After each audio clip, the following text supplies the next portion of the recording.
started volunteering. And Not the worst thing to do. Worse, there well, are worse decisions that have been made. I got punished for that.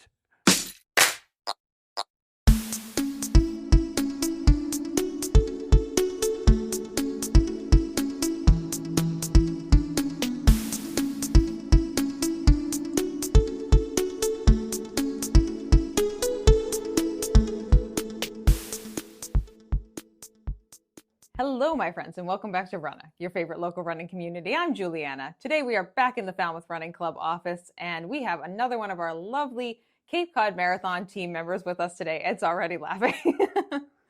And we have the lovely Ed Giordano. Dono. I'm saying it wrong, Ed. Giordano. I did the same thing to this woman whose name is Kirsten earlier. I was calling her Kirsten all morning. Mm-hmm. I was like, I'm so sorry. But I'm also the person, too, where like people pronounce my name Juliana and Juliana, and I genuinely don't care how you pronounce it. So all good. But Ed is our water stop coordinator for the Cape Cod Marathon, among many other things, and being an active Falmouth Running Club member. But Ed, excited to have you here. I'm one of these people that sadly I have a genetic defect. I can't say no. Oh, yeah. Yeah. Somebody asks for something. Oh, okay, I'll do it. And we'd love to take advantage of those kinds of people. Yeah. So the Cape Cod Marathon is notorious for having many people who don't know how to say no. I'm one of them. Mm-hmm. Unfortunately, I get a very understanding wife. Yeah, she's a saint, an angel sent from above, it sounds like. Yep. But Ed, let's start out with some like history on you personally. Maybe we want to start with how you got into running and maybe your like little running origin story, because I don't know when you started running. We were just talking about running marathons. I know you've done that. Yep. Actually, I got a late start. I didn't start running till I was 41. Oh, wow. Okay. Yeah. And the way it happened was I was working in the Pentagon and working with a bunch of military people, and every day at lunchtime they'd go out and run. Uh-huh. So finally, one day they convinced me. Okay, I'll go with you. Uh-huh. So on day one, we went out. We did 3 miles. Yeah. But I surprised them because we did an 8-minute pace. Okay, they took you out spicy then. Right. They weren't even waiting around. They were just like, nope. So the next day we did 5 miles, and I never looked back. And a year, almost to the day after that, I ran my first marathon. Really? Wow, that's a pretty like fast trajectory. Yeah. Well, I was in pretty good shape. I rode a bicycle a lot. Oh, okay. So it wasn't that much of a stretch to take on some running and to start running and go longer distances. Okay. So were you riding? You were doing like bike riding? No, like just it wasn't anything formal. Just go out and ride maybe the Woods Hole or something back. That was 20 miles. Oh, okay. And were you working? Oh no, you said you were working at the Pentagon. I was gonna say, were you working at the Joint Base? You said you were working at the Pentagon. Right. Okay. What was the first? Did you run the DC, like the Washington DC? No, marathon? Actually, I ran Boston. That was my first marathon. How did you get into Boston for your first marathon? Did they still have the paper sign up thing going on? Remember, I said I can't say no to people. Uh-huh. Somebody rewarded me for that because I was doing a lot. I was doing a lot for the Falmouth Road Race, and they used to get a lot of numbers, and so I was given one, and okay, the guy who gave me the number said we'll run it together. Uh-huh. And did that happen? 1991, it stormed. It was a terrible day. Mm-hmm. He dropped out of 13. Oh, wow. I'm assuming you finished, correct? Of course. Okay, yeah. I mean, because when the Boston Marathon calls your name, you say yes, and you at least try your damnedest to finish that race, you know? Yeah. There was only one marathon I didn't finish. It was a marathon I should never have started. I was injured, had a hamstring injury. I made it halfway, and I was upset because it was going to run like a 4.5-hour marathon. But I can't do that. I'm just going to drop out. What race was that? Boston. Oh, it was another Boston that you ran. Okay. So yeah, there's a lot of pressure too around Boston. I mean, Boston was my second marathon that I ran. I did not time qualify. I ran with a Falmouth Running Club bib. Mm-hmm. So everyone can just like hold their horses, you know. Juliana's not that fast, but but that's a pretty big race to take on as your first marathon.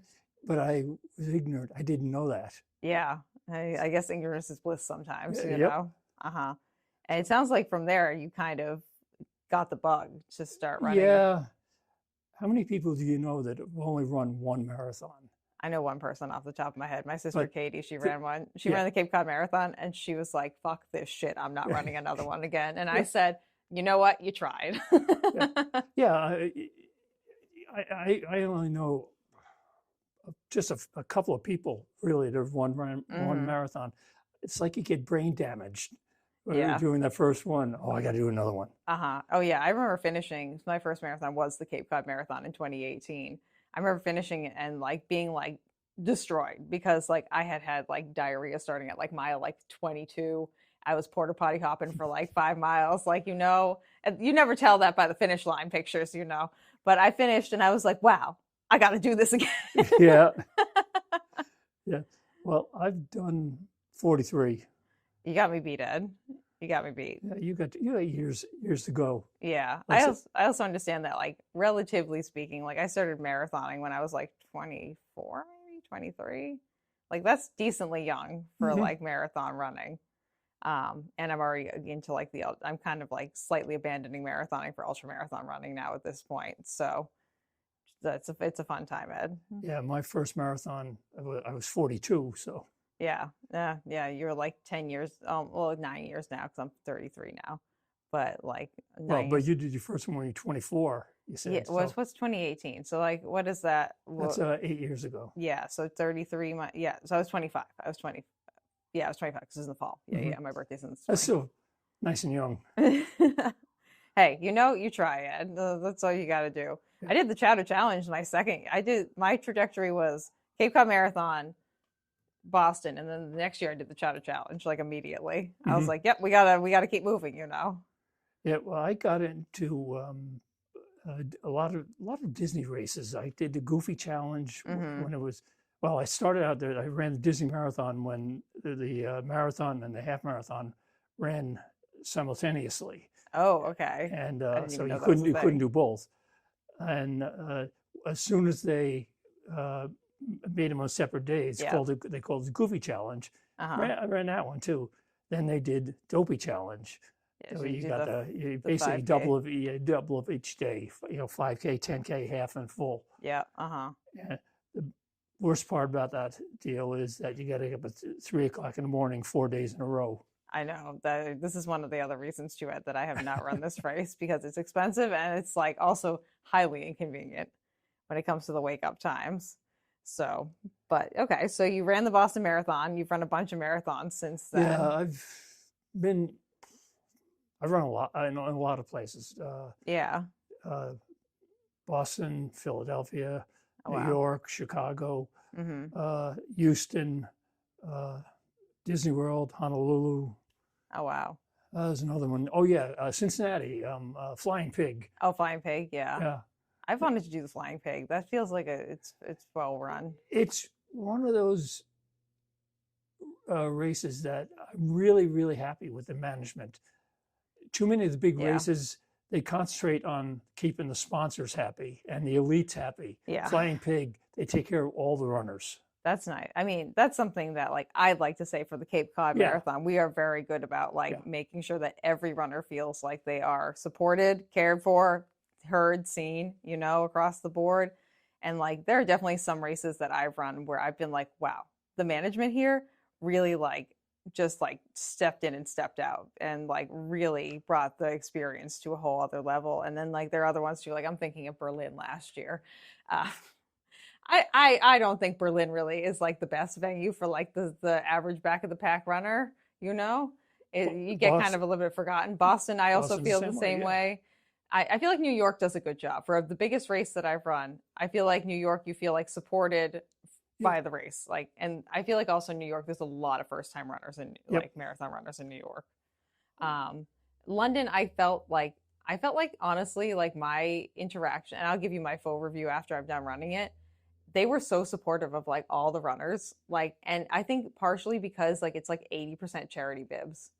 And like it's a lot of like very like 80% of the people there are just average humans. Mhm. So they Did do. you ever run the Marine Corps Marathon? I have not, but it's on my bucket list. Okay, I'd really like to there's run a. it. I'll bet over half of the people there are first-time runners, first-time Yeah, marathoners, yeah. and they're really good about they take care of everybody. Oh, I would. I mean, any kind of. I mean, obviously, I thank you for your service again. But like, as someone who worked at the VA, I have absolutely no doubt in my mind that like the Marines would put on like a perfect race. Like they just make sure that everything is like boom, boom, boom, boom, boom, boom, boom, boom. It is the best organized race I've ever been to. Mm-hmm. I ran it once. It was pretty warm, so I crossed the finish line Mm-hmm. and boom. Except I never touched the ground. Someone picked you up. They caught me. Oh yeah. I feel like the only race that would probably rival that would be anything in Japan, because the Japanese people, like the Tokyo Marathon, it is insane, the efficiency of the Japanese people. Like so for the marathon, the race starts at 7 a.m. They set up the finish line the starting line area at 5:30 a.m. Like there's nothing there. Like I went there the day, there's nothing there. They set up the whole thing and then they break it down by like, I think like 9 a.m. It's fully broken down. Like it is the best way to describe the efficiency of the Japanese people is that I went to a theater show while I was there, Ed. They got every single woman in that theater show in and out of the bathroom in 10 minutes. Okay. It's crazy. Like and none of the trains run exactly on time. Like if it's going to show up at 10:51, the train is there at 10:51. And it's just but I believe that the Marine Corps marathon was probably just as well organized as like the Japanese marathon. Yeah. The only issue with the Marine Corps marathon, and I've run it a number of times, and every time there's a helicopter maybe half a mile out from the start, and it's right over the runners. Oh, so is it's it like low, kind of so low? you got the rotor wash blowing hats off. And I don't know why they do that, but I think it's a helicopter full of people because it's one of these big military helicopters. I think they're Chinooks, but anyway, they got lots of windows for the passengers. Yeah, so it's a great view. Yeah, it sounds like it. Maybe not so convenient for people who are wearing hats down below them, but hey, whatever. Okay, so you've run a bunch of races, Ed. Are you currently running or training for anything? No, unfortunately, I've worn my knees out. Oh. I got them replaced once, and I kept doing marathons. I've worn out the replacements. Now I need another set, and I just can't talk myself into it just yet.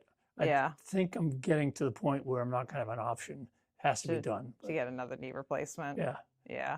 You'll find out someday when you're old. Things wear out.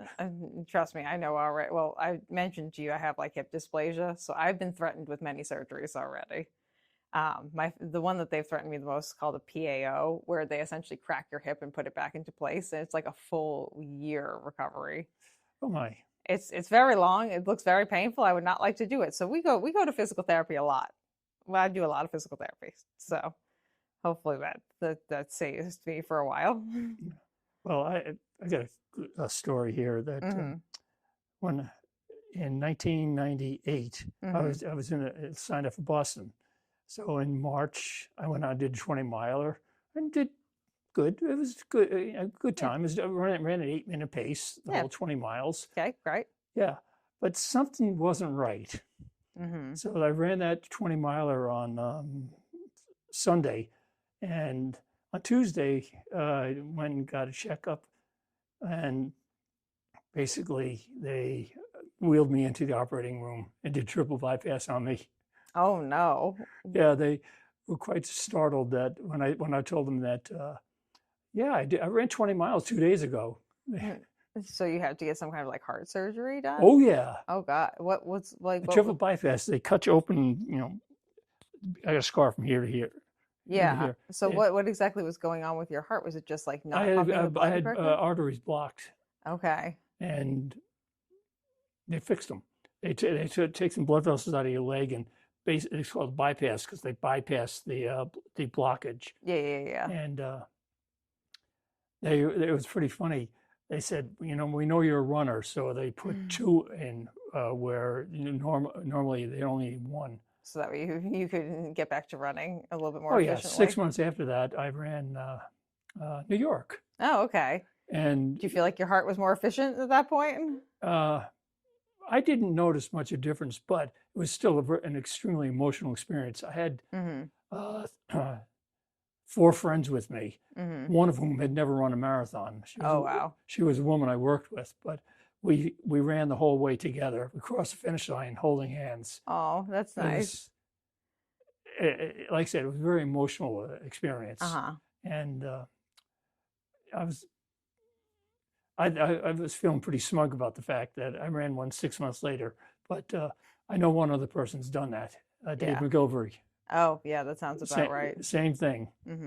That's too funny because in 2023, I had to have an emergency colon resection. Again, Juliana has many problems, Ed. Okay, this is one of them. Woke up in the middle of the night. My colon had essentially tied itself in a knot.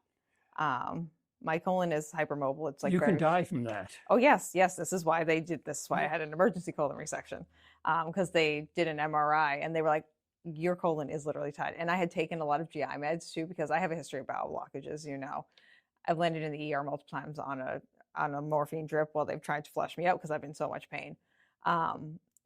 So I started taking some like medications to get things moving, which was not the right move because there was a blockage there, but I didn't know that. Like I've had things like this happen before, like, but not to that extreme. And so then I rolled into Falmouth Hospital and they're like, yeah, so we're going to do surgery like right now. I was like, good, because I feel like my abdomen is going to explode out of my body. But the weekend that I was in, because I was there for 5 days, but that weekend that I was in the hospital was my first long run scheduled for the New York City Marathon. And I ended up running it and finishing it, but I also cried at the finish line too, because I was like, one, I could be dead. And 2, like, I didn't know if I was going to make it to this point because, like, obviously I've been in the hospital for like 5 days under emergency surgery. And like, luckily I didn't have to get like an ileostomy bag or anything. How far out from marathon was this? It was June, end of June, beginning of July. So I had the whole summer. The weekend that I got out of the hospital, I went for a 14-mile walk because I was like, you know what? I am training. And it's like, I did it on the bike path. So I knew there'd be a ton of people around and there were also benches. I brought a ton of water. Like I was like prepared. I knew that if I screamed in any direction, there'd be someone there. I wasn't going to go backcountry it and like hang out in the woods when I was doing that. But like, it's definitely a mental game when you're like fresh off a surgery. And especially when you didn't plan. Except you were a marathoner, and marathoners as a whole are obsessive. Yeah, we don't stop. Yeah. We don't know how to stop. That's half the problem. Yeah, but yeah. So doesn't make us bad people. No.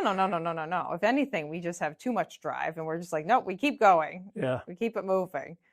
But yeah, okay. So marathoning. So how did you get involved with like the organizing side of races, because you've been doing our water stops for a long time. Well, actually, now. I started out in the road race, working in the road race very, very early on. I worked over 40 road races. Oh, wow. Okay. And back in the early days, it was just a handful of people did everything. Yeah, because the race was a lot smaller. We only used one truck. Which is crazy. But we did everything. But we were young. We were indestructible. We could do it. We could do anything and everything. Yeah, why not? So, okay. And the road race kept expanding, and my responsibilities got to be more and more and more. However, I was just part of a machine. Yeah. Yeah. You know, it's a team, and we had the good fortune that we all really enjoyed working with each other, even though we only saw each other once a year. Yeah, everything just kind of meshed. We just had a good time. Yeah. And I did that, I said, for over 40 years. And then along the way, I had the heart surgery that I told you about. And the marathon, marathon people did nice things for me. They made sure I had people to run with me and things like that. I felt I owed them something. So in the late 90s, I started volunteering. And not the worst thing to do. Well, there are worse decisions that have been made. I got punished for that. Punished? Yeah, they said, Ed, how would you like to run the start and finish line? Ah, Well, that kind not of punish. knowing what that entailed. Oh, Uh-huh. sure, why not? That kind of punishment. Uh-huh. Yeah. I thought you meant like Courtney Bird made you come over his house and listen to him talk for like 50 Well, there was years. that too. I was trying to be nice. Courtney's been on this show before, and he Yeah. also knows that he can talk for an unlimited number of hours. Mhm. So, Anyway, so I did that for a number of years. That was back in the old course where you started in one place, finished in another, mhm. and we used the same stuff from at the start and the finish. So that we'd set up for the start, And you launch have to all the move runners, then everything. had to break everything down, bring it to the finish, set it up. That's so much work. Yeah. That's a lot. I'm glad that we don't do that now. Oh, It's so much easier. oh yeah. Well, logistically, you can't beat what we have now. Everything is in one Oh, spot. it's so nice. This is like, I mean, the runners can feel it. Like, obviously, like, as you guys are watching this right now, Kathy has just informed us that we are kind of hitting the cap for the full marathon. And the half marathon is probably going to sell out soon, if not already by the time this video comes out, which is crazy because that's never happened. Well, the half marathon has sold out, but the full marathon has never sold out before. And the 5K has usually sold out. The Chowder Challenge has not sold out, but the Lobster Challenge is already sold out. But yeah, I feel like for the runner experience, for the volunteer experience, for like anyone involved experience, like the Mullenhall School, 10 out of 10. It's great. You can have the expo there. The start finish line is the same spot.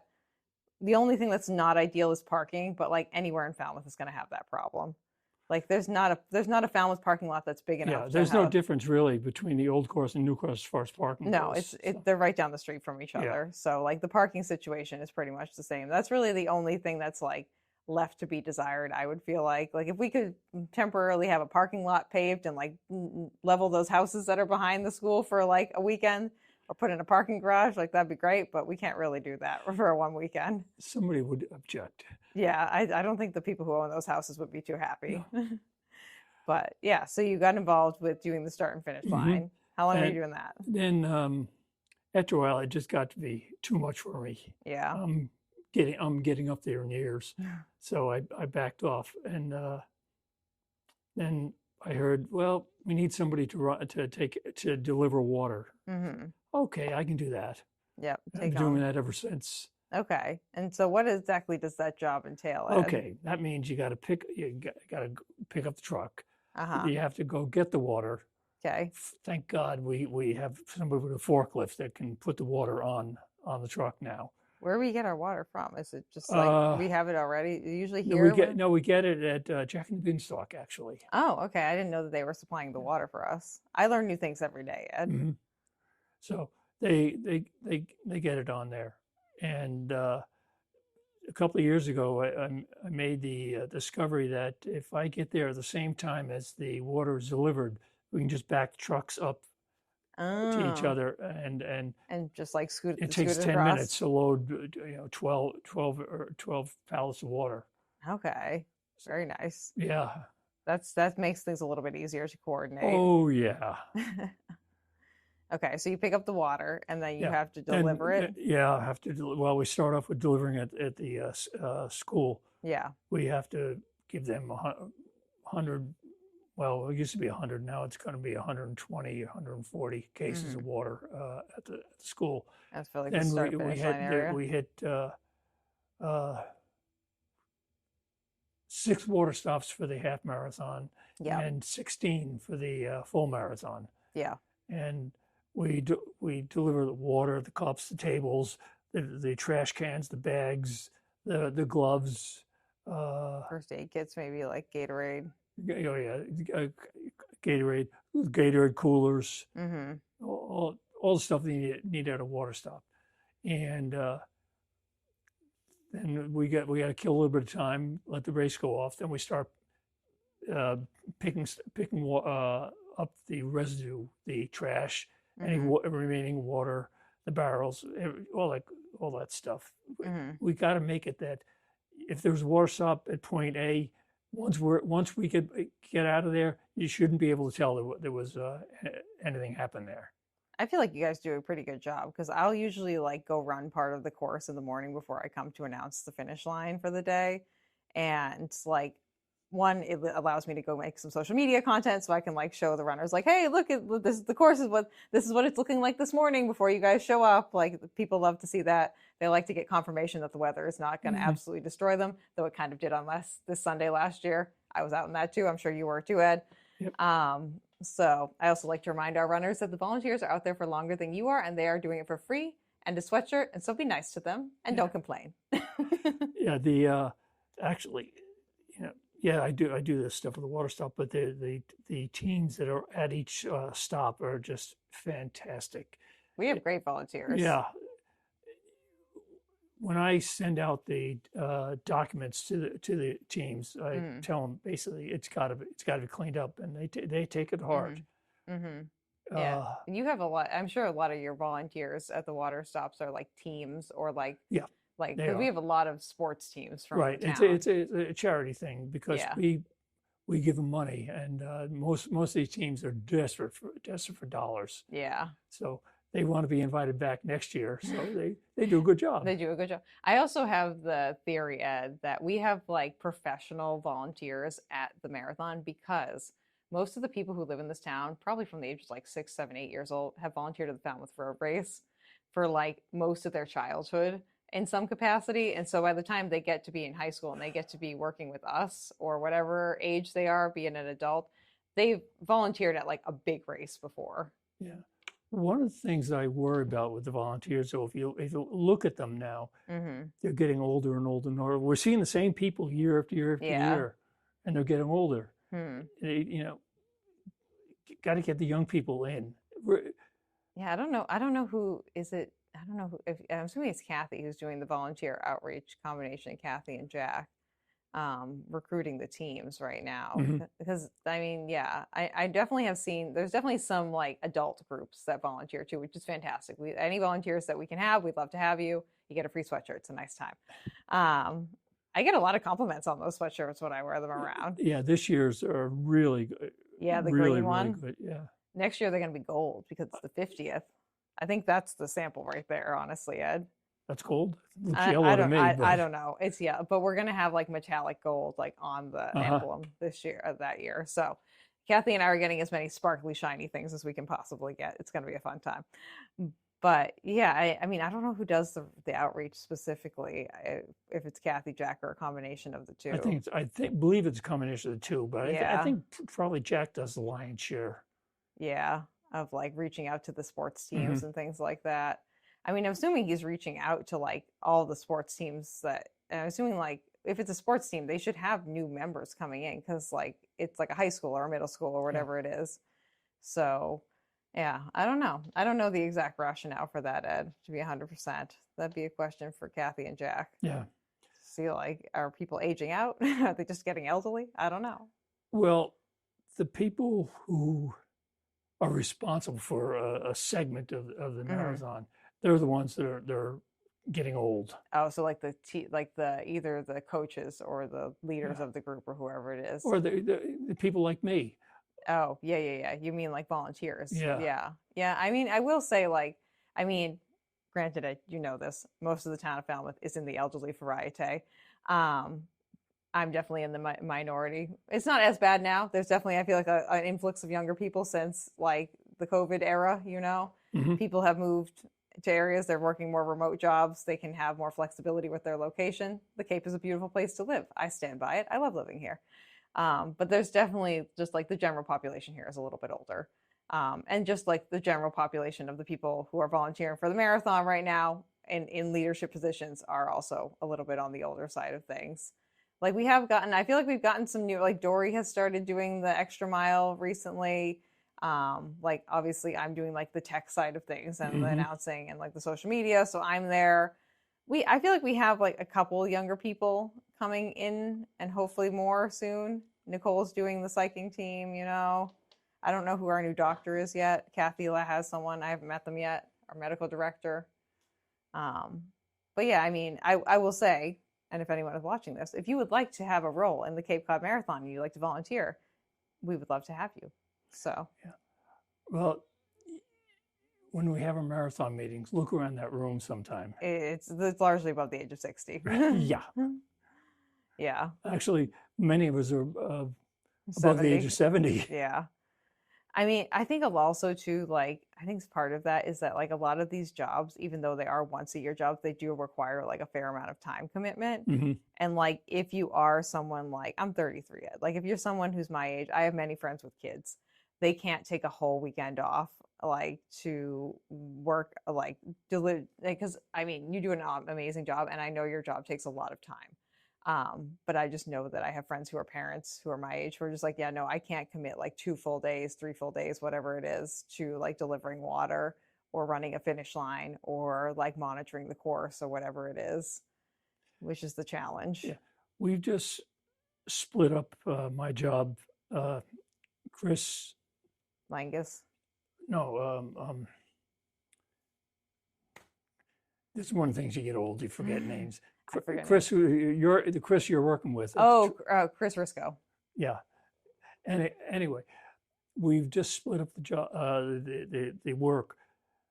I'm going to do everything before the race days, which is actually more. It takes many more hours to do. Yeah, to do the planning and the planning, the and we're gathering. getting the truck loaded and unloading the stuff at the start line, et cetera, et cetera, et cetera. And he's going to be responsible for the actual race delivery. Okay. I'm going to be involved somewhat, but I don't have to I won't have to be lugging around 50-pound boxes of water anymore. That's a positive thing, Ed. Yeah, I mean, there's a lot. I mean, one of the things that I realized when I started doing the social media for the marathon, I think in 2020 was the first. No, 2019, I think actually. I don't remember. I don't know. I'm announcing the I finish. remember wondering, who is she? Yeah, I know. When I came to the meeting, people were like, "Okay, whatever." Not in a mean way. The people were just like, "I don't know this girl." I was like, "Here I am," you know. Now everyone knows who I am because I'm very loud, and this is going to be my 5th year announcing the finish line.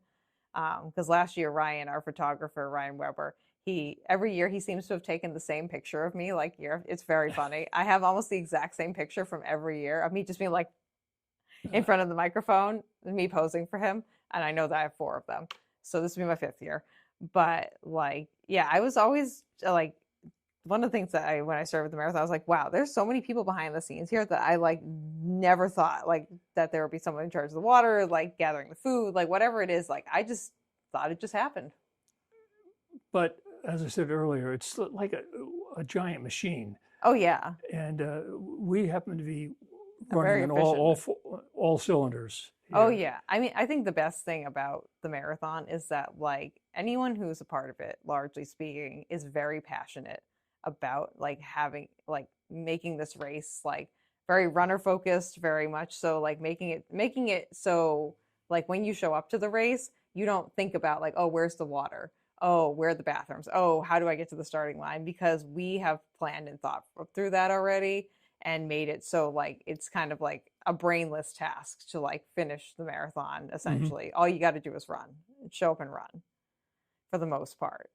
And like, I mean, I feel like obviously our numbers this year reflect that. We're selling out of our distances. Things are popular. So hopefully people, and I know last year when I was gathering people's feedback, because that's part of what I do too with the social media, I didn't get any negative comments at all. One of our responsibilities is making sure the runners never know that something's gone wrong. Oh yeah. And it's like putting on a theater We're very show. good at that.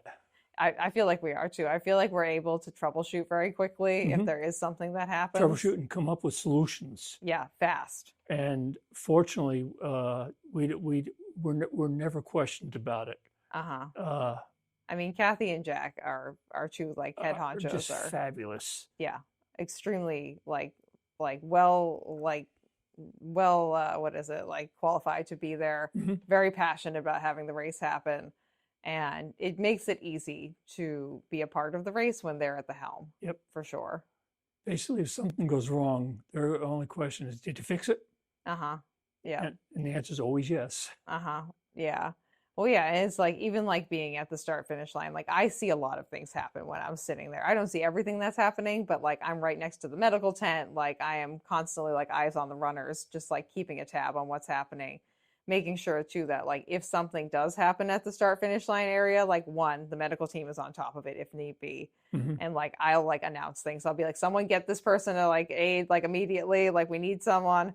And also just like making it kind of like finishing off the facade, I'm the finishing touch, I'm the bow on the top of the facade, shall we say, where like if something is tanking, I am the one being like, everything is fine, guys, everything is okay, and I'm just like putting on a show, so that way I can at least like circus distract people for like the amount of time that we need before we fix things, and then everything is good, then we're fine. It's all good. Well, an example of that was last year at the finish line. The water monster developed a leak. Oh yeah, I remember hearing about that. And we were running out of water. Again, we made it right. Yeah. And nobody ever knew. But one of the responsibilities is somebody has to be aware that something's going wrong. Yeah, and you got to notify someone before it becomes a crisis. Yeah. And I feel like our team is very good at that. Yeah. Like we're very good at like communicating with each other, being like, and very much so like good at like telling when things are off, like immediately like clocking something and being like, that's not right, and being able to act on it. Because again, like Kathy and Jack are very much so people, again, like, did you fix it? Like, what's going on? Like largely like outside of like murdering people, you can kind of do what you feel is correct in the situation and they're not going to question you because they trust us. Right. That trust is probably the very appropriate word there. Yeah. I feel like one of the biggest things like with the marathon team, like on the whole, is like everyone trusts the other people to get their job done and to do it correctly. And like, as far as I've been working for the marathon, I've not had that trust broken at all. And like, honestly, over the last like 4 or 5 years, I feel like we've only gotten better. So, and hopefully like that's why our numbers are high this year, because a reflection of that maybe. Well, it's a great course. Oh yeah, it's stunning. It's gorgeous. Like people come out here. I remember, so the first year that I ran the Cape Cod Marathon, it was the last year of the old course, the one that went Tom Landers and like Sipawisset. That wasn't such a great course. Let's just say that's not as scenic as the course that we have right now, and like the Tom Landers stretch, like you're kind of like jostling with 18-wheelers for a little bit up there. Don't recommend, but the course that we have now is just like, if you want to see Cape Cod, this is a great way to see Cape Cod. Like you see the lighthouse, you're like along the shoreline for like at least like 60% of the race. It's very, very beautiful. And even like the neighborhoods that you go into, like even going down Davisville, like what a cute little quaint like neighborhood that is. Like it's very Cape Cod down that neighborhood. And we've got a water stop set up down there, and that's one of our better stops because the people, they love doing it. Yeah. That's one of the places where I selected to give out. Is that the goose or the gels? Goo, or I don't remember. Yeah, goo or the gummies. But, we do the chews and the regular goose. Yeah. And because I can it's their neighborhood, so I know they're going to pick up all the trash. Yeah. It always like amazes me how passionate the community is about like running and walking in general. Like even the other day, I was out running and someone started like clapping for me or being like, "You're looking great." Like, and I've had that happen to me like on a regular basis where like people will be sitting on their porch and they'll be like, I'm like, I'm just on a regular run. I'm not doing anything exciting today, my friends, But the community like really loves to come out and like support the running community, which I think is great. Then during marathons, how do you like when you're mile 16, somebody says, almost there? Yeah, don't do that. Unless I can see the finish line, don't tell me I'm almost there. Like if I'm coming down Shore Street and like I'm like right there and I can see Mullen Hall, like, yeah, go ahead. Tell me I'm almost there because I'm like 0.2, 0.3 miles out from the finish line, whatever. I'll give them to mile 25, out to mile 25. Yeah. 1 mile. Like I feel like the 1 mile to go sign is perfectly fine. If it's actually about 1 mile to go, give or take that 0.2 miles, that's fine, whatever. But yeah, the people who are like at mile 16, mile 15, they're like, you're almost there. It's like, yeah, technically I'm over halfway, but like I'm not almost there. Yeah. Definitely not almost there. But yeah, I feel like our community on the whole is just like very supportive And you can really feel that too when you run the race or when you volunteer. It's just, I've had so many people on our socials like be like, wow, I just feel like I was adopted into a family for the weekend. It's like, that's right. That's how it should feel, you know? We love to have you here. Come back next year, okay? Miss you already. Yeah, I make a point of whatever I send the people that are doing the water stops. Always say, start out with thanks so much for volunteering. We couldn't do this without you. Yeah, the last couple of years I've actually, so people will send like messages to me or they'll write reviews. So I look over all our reviews afterwards too. I've compiled a slideshow the last 2 years of thanks to the volunteers because people are so thankful. And Kathy has like sent it out to them, which is great. This year I'm gonna start doing a volunteer 101 video for people. So if you want anything included in that, Ed, you let me know. We're just gonna base it off what like Kathy wants everyone to know, generally speaking. But like making sure the volunteers feel thanked and like appreciated, I think is like one, extremely important, and two, something that I personally try to push like big time. Again, like most of our runners, we don't get too many complaints from, which is great. I understand that like our weather last year on the Sunday was not ideal. Trust me, you and I were also out in it too. Yep. We understand. And there's nothing we can do about it. Yeah, there's nothing we can do about it. But like I remember I was standing at the start line announcing the start line and like letting like, because I'll just give it to the runners straight, you know. I'll stand there. I'll be like, okay, my friends, like the volunteers are out there. You guys are going to be out there for about like somewhere between like 2 and 6 hours today. The volunteers have already been out there and they'll be out there longer than you. Please just say thank you to them. Like say thank you to them. They're doing this for free in a sweatshirt. Just like they're putting in longer hours than you are today. I guarantee it. And I will not hear a single complaint about the weather. Thank you so much for being here today. Yeah. And like people respected that, honestly. Like we really didn't hear any complaints. Like obviously we can't control the weather, but like we really didn't hear any complaints about the weather. And all the volunteers that I interacted with and all the runners who were like generally a positive experience on both sides. So I think it's great. I've run a lot of marathons, and as you say, I make a point of saying thank you to volunteers. I scream at volunteers all the time. Yeah. I yell at them, thank you for being here. Yeah. In fact, I volunteer now up in Boston, and that's the reason, because the volunteers got me through a lot of those runs. And so, well, I pay it forward now. Well, when I figured out I wasn't going to run the London Marathon, the first thing that I did was go on the volunteer registration website. They had already booked out, like all the spots were taken for the London Marathon. But like that was my first inclination. I was like, if I'm going to be there and I'm not going to be running, you better bet I'm going to be volunteering at this race. Like that was the first thing I did. I ended up cheering for everyone, which was a lot of fun too, you know. I stood out there for I think like 5 hours and cheered for people. I was out there for a long time because you know you got to make sure everyone feels like they can do it. Like they got this. It's my moral responsibility. But yeah, like that was my first inclination was like, okay, I'm going to volunteer for this race. Because it's like, it's so fun. And like, the first year I announced, I just did it because I wanted to do it. And it's a lot of fun for me. And I love doing it. Like now I technically get paid like a little bit of money to do it, but like I would totally do it for free every year because it's just so fun. I love doing it. Well, you do a good job. I have a lot of fun, Ed. I think that's the reason like people enjoy it because like I'm genuinely having the best time. It's my favorite weekend of the whole year. I love doing it. But and like again, like it helps the runner experience, but so does everything else. Like having the water there, having the volunteers at the correct spots, the volunteers' attitude. I remember 2 years ago now, I think I had this one woman who told me her like whole marathon story, and she like. The spark notes of it were she was like ready to quit at like, you know, that surf drive, like bike path intersection. We have that one water stop there.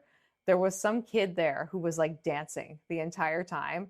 And he like stopped and danced with her. And that's what like finished. Like, she's like, that kid was so nice. He he was like some high school kid. Yeah, she only has about 3 miles to go there. So yeah, but she was like, I didn't think I could finish it. And like this kid and like the rest of the kids were like dancing, and this kid like danced with me, and they were like cheering for me, and they made sure I was okay. And like she showed me a little video of this kid dancing with her that someone took. I was like, that's great. Yeah. Like, I mean, even my first marathon, I remember It was when you're going through the Sippawisset Hills.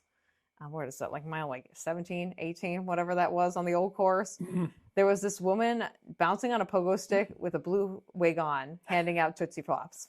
And I Oh. said, that's right. That's right. I still remember that woman. I don't know who she was, but she was pogo sticking with a blue wig on and handed out Tootsie Pops. I said, that's the type of volunteerism I'm looking for. Yeah, sadly, I don't interact with runners at all with what I do. I kind of miss that. But Yeah. It is fun. I mean, you could always, now with your new roll-in, you could always go hand out medals at the finish line too. I could possibly do that. Yeah. Or help Actually, I think that's probably the best job in the marathon is putting medals on people. I think so. I mean, second to announcing the finish line, because that's my favorite job. But yeah, handing out medals at the finish line. That's why I always tell people too that they should do, if they're like questioning if they should run a marathon or not. I'm like, volunteer to be at the finish line. Like, hand out medals at the finish line. I guarantee you are going to sign up for a race within the next week. There's no way that you don't. Yeah. It's a powerful experience, Plus, when somebody's run a marathon, they want that medal. Yeah, I know. It's like just those are the medals that I really keep. Like I have a fair number of like 5K and like half marathon medals, and like Don't care about them. Yeah, like my first half marathon medal, that one is like important to me. There's a Richmond half marathon. I was living down there at the time. But like my marathon medals are like, those are my babies, especially like the year that I did the Chowder Challenge. Those are my favorite 2 medals because I worked so hard for that. I actually placed second that year in the Chowder Challenge. I was like, yeah, look at that, friends. Look at me, Juliana doing things, She's kind of a little bit hot shit sometimes. It's funny. I was in Germany and I ran a race there, and it was one of those ones that they have half marathon, they got a 10K, various distances. Mm-hmm. So I won the half marathon. Nice, Ed. There was one runner. And you still won. That doesn't matter. It doesn't matter. Nobody beat me. Hey, sometimes you win by default, and that's okay. No one else has to know. You didn't have to tell me there was only one runner. You can just tell people you won the half marathon. It's okay. But yeah, we have a nice time. But yeah, well, thank you for all your work with the marathon too, Ed. I appreciate all your work, and I know everyone else does too. It's funny. I get recognition that I don't feel that I deserve. Just do it because I want to. I feel the same way about like the announcing and like the social media and stuff like that too. I do it because I love doing it. It's fun for me. Like sometimes I laugh. I'm like, people pay me to do this. Like people are actually paying me to do these things, like with the social media and things like that. And Kathy be like, that's really funny. I'll make like these stupid like little videos, and Kathy's like, yep, that's great. I'm like, and I'm like, yep, I got paid money to do that, But like even when you're not, it's still like, again, like I would do all these things even for free. Like I don't really care about the money side of things, to be honest. I'm approaching the end. I know I'm getting way too close to 80, and I'm going to miss it. Just like I miss running marathons now. In March and April, watching the commercials for the Boston Marathon. Oh yeah, you get that FOMO. Start missing out. It's awful. Yeah. Well, you can always come back and volunteer. Yeah, I'll probably find some easy job. Yeah, relatively easy on my body. Yeah, like handing out medals. You can always be in the soup tent too, just like handing out donuts. That's not a bad place to be. Oh no, I'd eat too many donuts? One out, eat one, hand one out, eat another one. See, that's just a you problem. That's not an us problem at this point, Ed. That's a self-control challenge if I've ever heard one before. Those apple cider donuts, man. Ooh, baby. Yeah. That probably is like the most common question I get every year on our socials is there going to be apple cider donuts again at the finish line? And the answer is always yes. So we have that, and we have like at least 4 or 5 soups from Stephen Bird. He does a good job with the soups. So it's iconic now at this point. It's a lovely time. When the time comes, I'll go for the medal handout. I think that's a good place to be. Yeah, just because you vicarious enjoyment you get. You get to live through other people's experiences. It's a lot of fun. Well, Ed, thank you for chatting with me Well, today. thank you for having me. Yeah, this was so lovely. Let's round it out with what shoe do you choose to use? So you can tell me your favorite shoe. You already told me this off the air, but like tell me what is your favorite shoe, Ed? Brooks Beast. And the way that came to be, I was wearing Adidas, Uh-huh. and it was the day before the Boston Marathon, and they just felt terrible. Yeah. So I went into what's the shoe store right at the finish line of Boston? Oh, God, what is it? All right. Anyway, I can't remember. yeah, It's not neither a can I. marathon sports. Yes, it is marathon Is it a sports. marathon sports? Yeah. Okay. I was gonna say I didn't think Anyway, it was a marathon sports, but yeah. I guess it is. But Yeah. I went in and said, okay, I'm running a marathon tomorrow. Uh-huh. What do you recommend? And they put me in Brooks Beast. They said go run a bit. So I ran a mile or so, went back and bought them.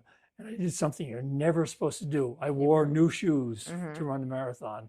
I've been wearing them ever since, and that was 20 years ago, over 20 years ago. Oh, okay. So you've gone through a lot of iterations of the Brooks Beast. Oh, then. yeah. Oh, It's yeah. been like your go-to. Do you wear any other shoe or is just that one? Nope, Brooks Beast. Okay. Yeah. Why not? You know? Yeah. There's probably better ones out there, but I'm familiar with them, so. Yeah. I mean, as the person who owns about like 65 pairs of shoes personally, I have a lot of shoes, Ed. I have a lot of shoes. Well, here's the thing too. I'm doing a lot of trail and road running. So like I got to have a different like quiver for each of those things too. So I have like probably about like 12 trail shoes and like another like 20 road shoes, give or take. And I also am very violent on my shoes. I destroy them.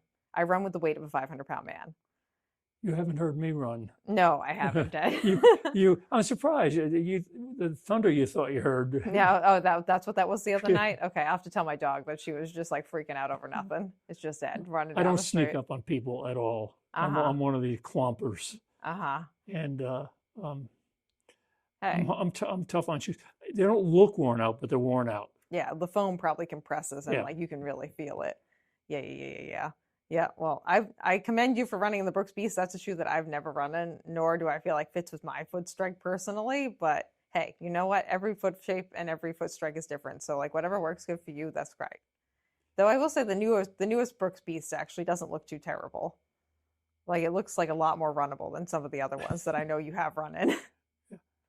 Oh, my wife buys a new pair every year, even though I'm not running anymore. I still wear them because they're comfy. Yeah, I mean, you still need. This is an argument that I had with a lot of people when I worked at the running shoe store. Was like people come in, they'll be like, "Oh, I only walk," and then obviously you know the people who walk in this town. They'll be like, "Oh, I only walk, but I walk like 10 miles a day, and I don't need a good shoe." I'm like, "Yeah, I think you need a shoe that works proper. Like if you're on your feet that much, like you still need a good shoe. Just because you're not running doesn't mean you should not have a good shoe." So yes, you do need a good shoe, and I'm glad that your wife buys you a new pair of shoes every year. Hey, that's a good Christmas present. It's functional, it's useful, you know, you're going to use it. And yeah, I feel like usually I would recommend, depending on how much you're walking, like 6 months. I walk a lot now. Yeah, you might need a replacement more than that, Ed, but you're the best judge of your own shoes, you know. Usually like for me, I do like every 6 months I replace my walking shoes. Like I literally today I just replaced, these are new. I had orange ones earlier that I bought like in January. So it's been about 6 months. But I walk a lot too. Like I do a fair amount of running, but I also do a lot of walking. Like I have a treadmill desk at home that I do my work on. So like I think my last pair of Saucony Hurricanes, which is this shoe, had about like 3,000 miles on them maybe. Wow. I walk a lot. Yeah. My uncle also just recently got into a lot of walking. He walks now like 8 to 10 miles a day. That's what I do. Yeah. So he's been like really into that. And so like when we're together, we'll walk like another 4 miles, and like I would take my dog for a walk, and then on my walking treadmill, I usually walk at least like 3 miles on there a day. So we do a fair amount of walking. Yeah. That's one thing I don't miss about running. I had to buy a new pair of shoes. Way more often. Yeah, every 4 to 6 weeks. Yeah, I know. This is why I have a shoe rotation at Ed, because like if I don't, then like I'll be at the running shoe store like every other week pretty much. Yeah. So, but okay, Brooks Beast it is then, my friend. We love it. And I guess again, thank you, Ed, for being here. Love having you. You're a treat. Actually, I had a good time. Thanks. Well, that's a good review. Yeah. And Ed's review. Actually, I had fun. It was fine. I didn't know what to expect. So. Yeah, I mean, that's fair. I doubt you've been interviewed too many times for podcasts, if I'm Not correct. for a podcast, but I have been interviewed. Yeah, that much I assumed, but not for like a podcast or anything like that. But you did a great job, Ed. Thank you. Fantastic. And I guess if people want to find you, they'll just find you at the Cape Cod Marathon. Everybody knows who I am. Yeah. So. Yeah. If you see Ed at the Cape Cod Marathon, just yell, "Hey, Ed, what's going on? How's that water stuff going?" Actually, at the marathon, they won't see me. I'm there for the setup. And then you'll be I'm gone MIA. during the marathon. I'm invisible because Yeah. I'm behind. I'm ahead of the first runner, behind the last runner. Yeah. So you'll be in the car. Yeah. Okay. Well, maybe you won't see Ed then. Either way, he's still doing his job, and we appreciate him for that. But I like it that way. I like being behind the scenes. It's a fun time. We love doing it. Okay. Anyway, again, thank you. Yeah, thanks, Ed, for being here. And then we'll just leave our friends. If you would like to get in contact with me, you can find me at runnapod on Instagram or runnapod@gmail.com. If you have any questions, queries, concerns, anything for Ed that you'd like to let him know, tell him he did a good job. I'll convey it over to him. I think it's great. And if you'd like to volunteer for the Cape Cod Marathon, go to capecodmarathon.com and you can sign up to be a volunteer for the Cape Cod Marathon. And we'd love to have you. And that's it. That's the end. And we'll see you soon. Goodbye, everyone. Okay. Nice job, Ed. Okay.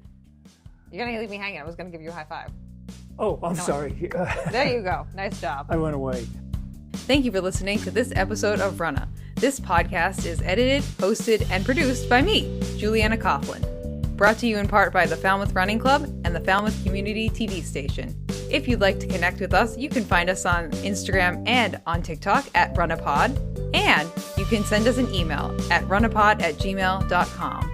And our original theme music was brought to you by the one and the only wonderful Jeffrey Hutton. And keep up the great work. I'm proud of you.